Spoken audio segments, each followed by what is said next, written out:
so these are the past subjects. As Ryan said, this is our 21st event. We did Aristotle twice, so we had to re-Aristotle after COVID, and so we could say this is our 20th person.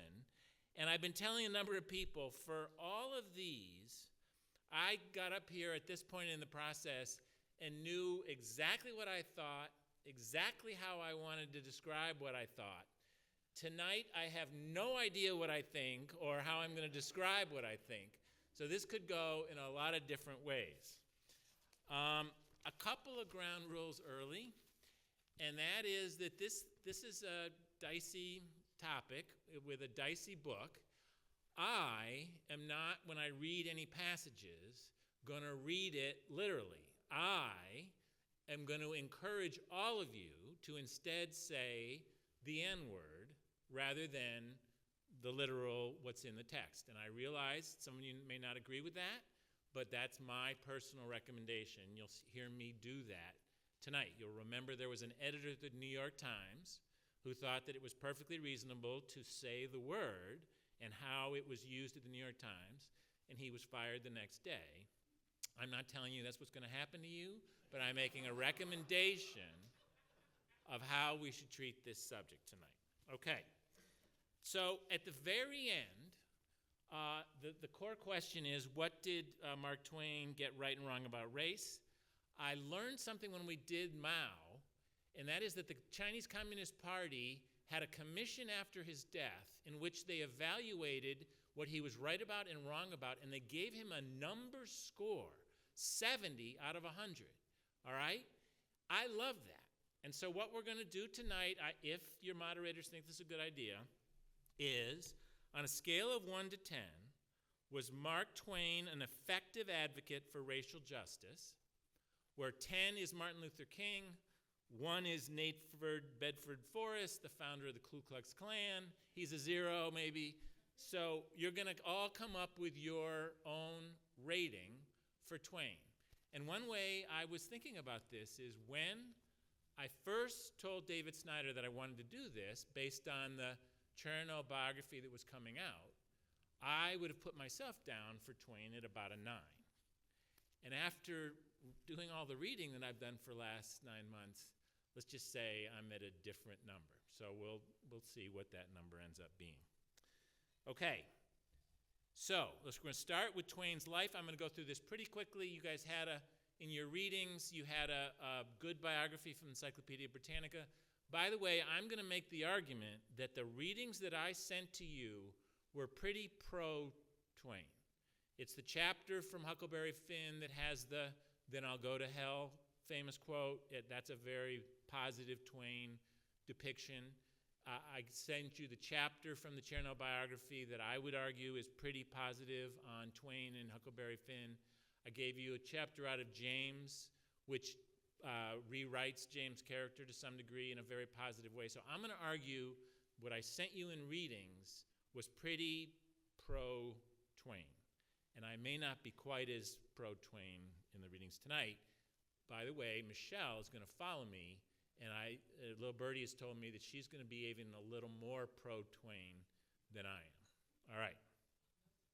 No? Okay. All right. So he was born 1835. Halley's Comet was in the sky. On the day he died, Halley's Comet was in the sky. His father was a very frustrated businessman who always wanted to get rich, was constantly trying to get rich. He bought 70,000 acres in Tennessee, was sure that that was going to make the family rich. And what Twain says about that, which I think is very interesting, he says, it is good to be born rich, it is good to be born poor, these are wholesome options. But to begin life prospectively rich, you cannot imagine the curse of it. He thought he was going to be rich, and he wasn't, and Twain spent his whole life trying to become rich. So his father, after many business failings, moved to Hannibal, which is in Missouri. Missouri is a slave state that did not secede from the Union during the Civil War. That's going to be very important. So this is a real town. Twain had idyllic memories of fishing and swimming and life on the river, and he always remembered his childhood very fondly. The characters that are in the books are almost all based on real people. So Huckleberry Finn is based on Tom Blankenship, and then Jim is based kind of a conglomerate of different people, one of whom is Uncle Daniel, who was a slave that Twain met early on. So this is controversial, my first controversial statement. Some people claim that Mark Twain is a riverboat term, a nautical phrase, Mark meaning measure or sea, Twain meaning 2 fathoms. I think that's a post hoc. I think he just thought it sounded good. So Clemens really wanted to be a boat captain. He thought being a boat pilot, a steamship pilot on the Mississippi was the greatest job in the world. You were king of your domain. It's like being a commercial airplane pilot, but there were a lot less of those back then. And so he loved being a boat pilot. The problem was that in 1861, when the war broke out, they stopped all commercial traffic on the Mississippi. And so his job went away. He joined a Confederate unit. I don't think this gets the publicity it deserves. He was in a Confederate Army unit for about a month. The word came that there was Union troops nearby, and he skedaddled to Nevada, all right? The rest of his unit joined the Confederate Army. He became, and I want to point out one more thing here. Sometimes people say, oh, he couldn't have been anything other than what he was in this area. It was Confederate territory. Clemens Twain's brother was an avowed Republican who was so vocal in his anti-slavery remarks that Lincoln took notice of him and gave him a commission in Nevada. Samuel Clemens, Mark Twain, goes to work for his brother. So it was not the case that everybody was a Confederate in his world. He becomes a reporter, basically working for his brother. He wrote a book called Jumping Frog, which is about a frog that wins a lot of bets until a rival bettor puts lead pellets in the frog's mouth, and he doesn't win any more races. And it was actually sold very well, the book. Okay, I'm going to pick it up here. His newspaper, he moves out to California where he fails as a prospector. He tries to prospect for gold and silver, doesn't find any. His newspaper sends him to Hawaii. He comes back from Hawaii and starts a lecture tour with comedic descriptions of Hawaii, and for the rest of his life, he makes money as a lecturer, as a comedian on the lecture circuit. He did not make much money selling books. I'll talk about that in a minute. He made a lot of money his whole life as a speaker. I would argue he was America's first stand-up comic. And now somebody may come up with another example. I couldn't think of one. All right, so then the newspaper pays for his trip to the Holy Land. And as he's touring Egypt and Jerusalem and the Holy Lands, he writes a book called The Innocents Abroad, which is his first kind of anti-religious book. And it's basically that the hypocrisy of these religious people, they don't know anything about the Bible. It's a very negative book about organized religion, and that's going to become a theme in his life. All right, but one thing that happens on the boat is that he meets the son of a very wealthy businessman, Mr. Langdon, and that son introduces him to Olivia, who's Livy Langdon, and he marries the daughter of one of the richest men in all of Connecticut, while he's simultaneously writing The Gilded Age, which is all about greed and speculation and people marrying people for money. So this is my first bad red flag about hypocrisy. Most of his books, including The Prince and the Pauper, are about how evil rich people are, how corrupt they are. And yet he spends a lot of his life trying to become rich. His father-in-law buys him a 25-room house in Hartford, Connecticut that cost $50,000. To convert that to current dollars, it's a great rule of thumb, and that is that at the end of the Civil War, the phrase was, $1 a day is a free man's pay. So if today the average working tradesman makes about $200 a day, $1,000 a week, that's an inflation rate of 200. So $50,000 becomes $10 million house.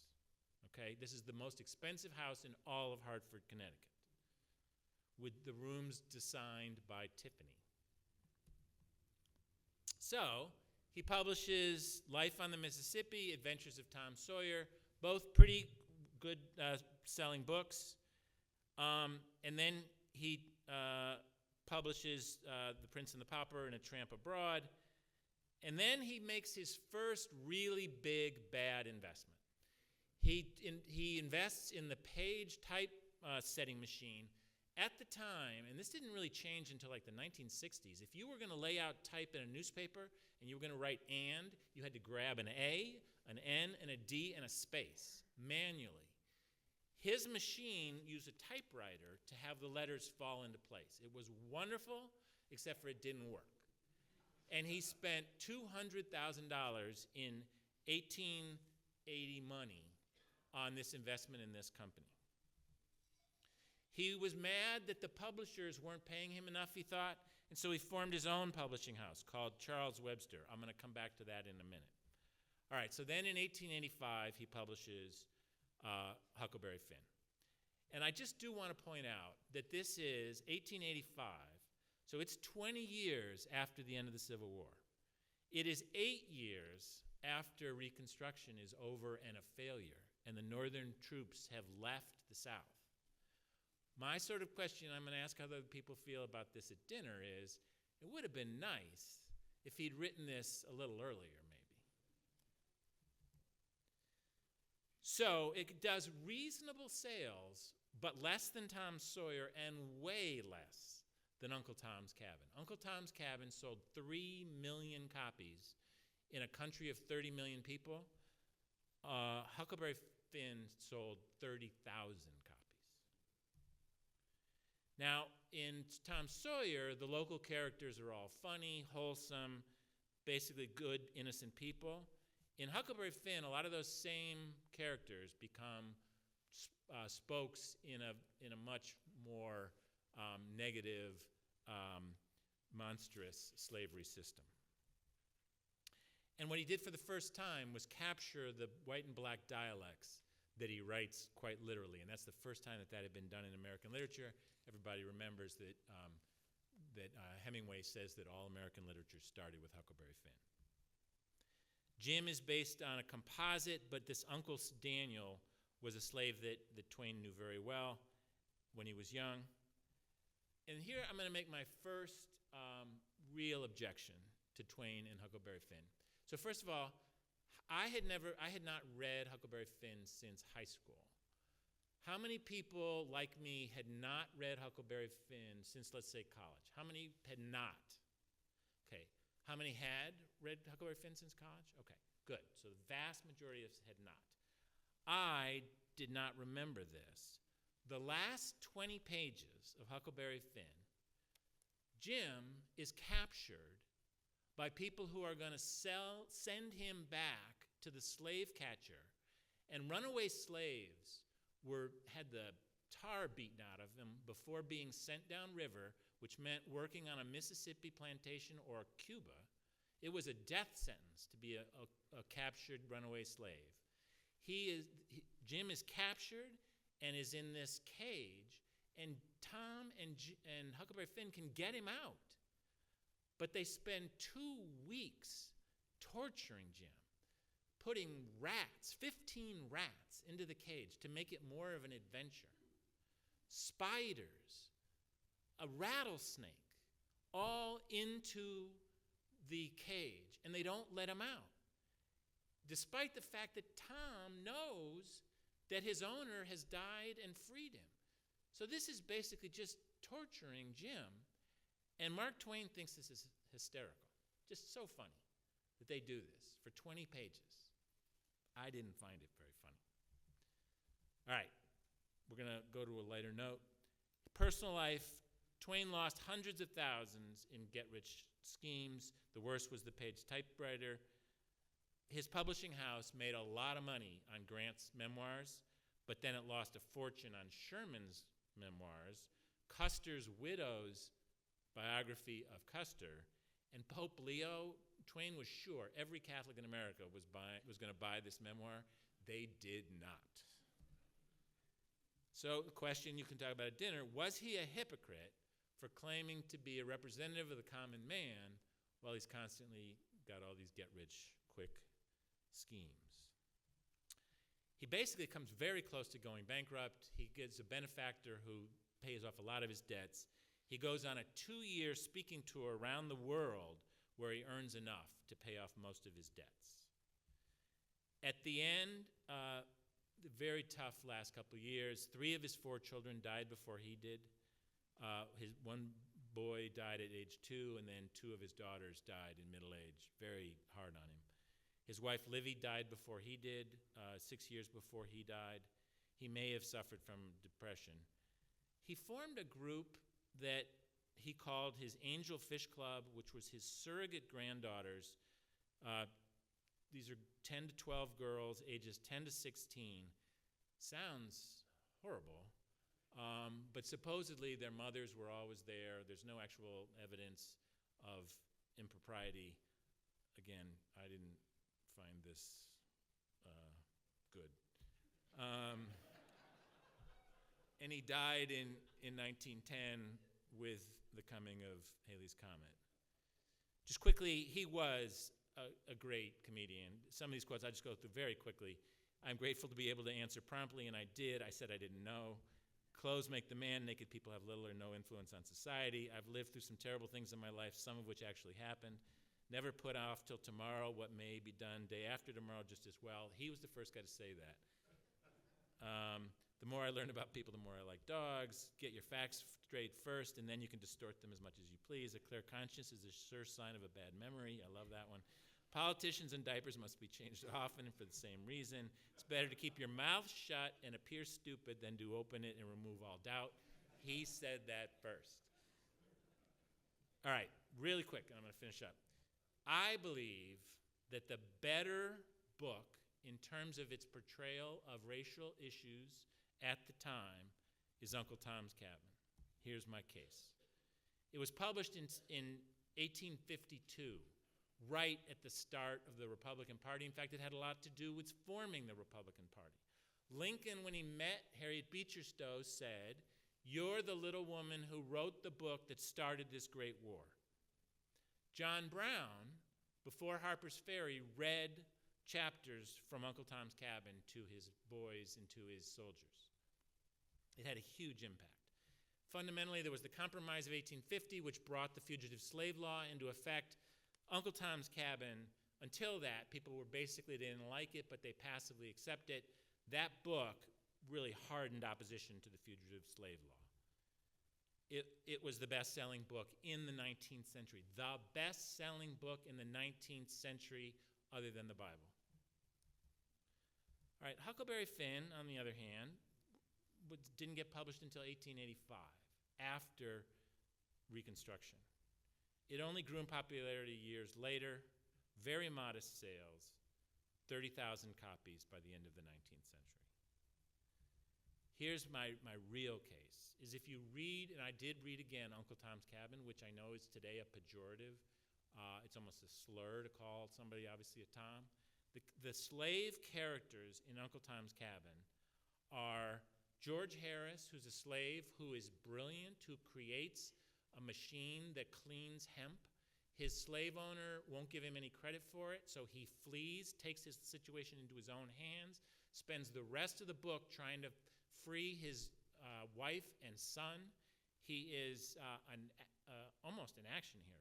He's very smart, speaks the same way that Jim does in the book James. And then his wife, Eliza, when she finds out that her son Harry is about to be sold downriver, grabs Harry, flees out the back door in Kentucky, makes it to the Ohio River, and jumps from ice floe to ice floe. She is absolutely an action hero. And then finally, Uncle Tom is a Christ-like figure. He sacrifices his own life rather than turn in the 2 slaves that are hiding in the attic of Simon Legree's attic. And he accepts death rather than turn in his friends. Now, Huckleberry Finn, I'm going to read you just one reading from the book, and in my opinion, Twain fundamentally depicts slaves as being mentally inferior and superstitious, that slaves believe in witches and omens, they have no personal agency, and again, the last 20 pages of the book are Twain thinking it's hysterical that Tom and Huck basically torture Jim. So that's my case. I'm going to read you just one excerpt from Huckleberry Finn, page 6. And again, I hadn't read this since high school. So Jim was sitting by a bush, fast asleep. Tom slipped Jim's hat off of his head and hung it on a limb right next to him. And Jim stirred a little but didn't wake.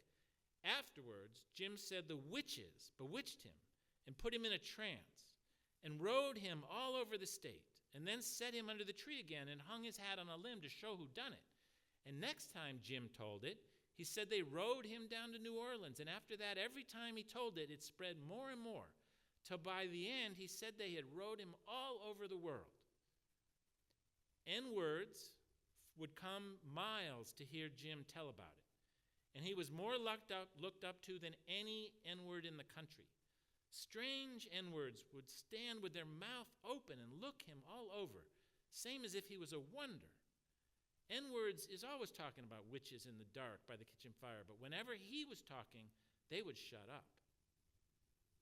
N-words would come all around and give everything they had to Jim, just for the sight of a 5-cent piece he wore around his neck, which he said the devil had given him.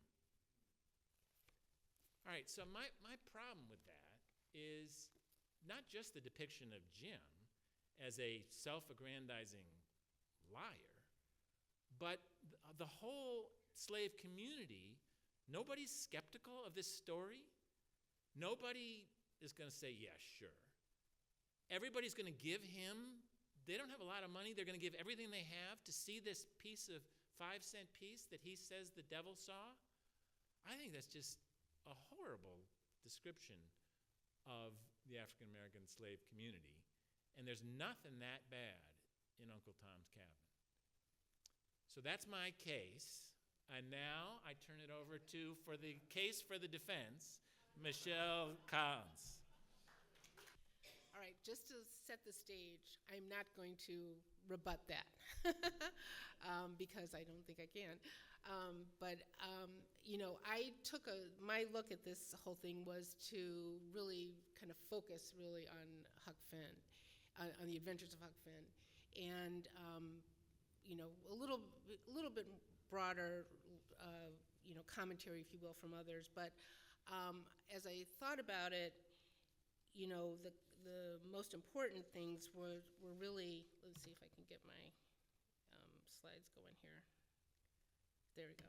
Okay, Charlie reviewed some of this, but I look at the book as really more of, a self-discovery journey for the Huck Finn. So here he's, situated as a young boy. The time of the book was, actually, I think it was set in the antebellum South at the time, 1835, 40, 1840s, and so he's looking back in this period, and he's depicting what probably was a really severe, slavery, situation in terms of, all the different structures and the like. And this is what this boy is brought up in, and this is all he knows. And my more positive view, let's just say, of Huck Finn is that, through his experiences with Jim, he grows to understand him more. He's not so much property, but he becomes more human, and basically starts to struggle with what this whole structure of slavery really is all about. Now, I don't want to make the case, and I don't think I can do that, that he's not racist or, that he's anti-racism, but I think he starts to question it, and I think that's a good thing. So I view this as a little bit more positive. I don't view all of the negative statements as being, commitment by Mark Twain that that's what he thought that, it actually represented. So let's see here. So as we talk a little bit here, over the course of the book, we go from Huck Finn being sort of the property. We talk about him belonging to other people and abolitionists being bad folk, if you will, throughout the book.